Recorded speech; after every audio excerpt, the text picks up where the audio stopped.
Crore crore Barca ভক্তের অপছন্দ সত্ত্বেও বার্সেলোনা মার্কাস র্যাশফোর্ডের পিছনে ছুটছে তো ছুটছেই।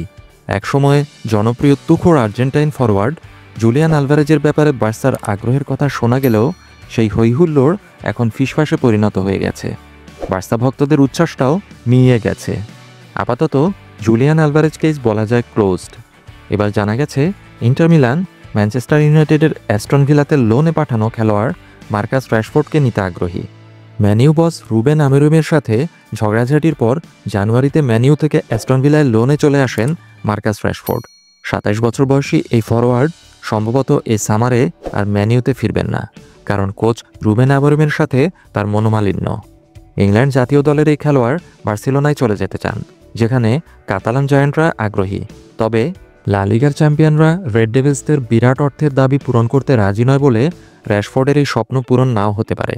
বার্সা ভক্তরাও মনে মনে এই দোয়াই করছেন যাতে র্যাশফোর্ড না এসে জুলিয়ান আলভারেজের মতো দুর্দান্ত কেউ বার্সেলোনায় আসুক।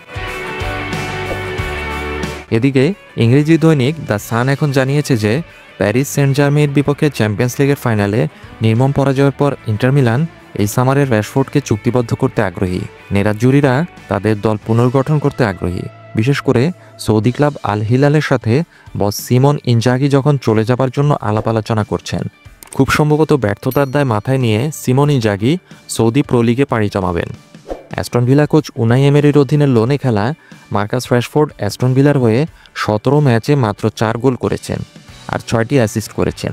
এই সামারে অ্যাস্টন ভিলা র্যাশফোর্ডকে পুরোপুরি কিনে নিতে চায় ম্যানিউ থেকে।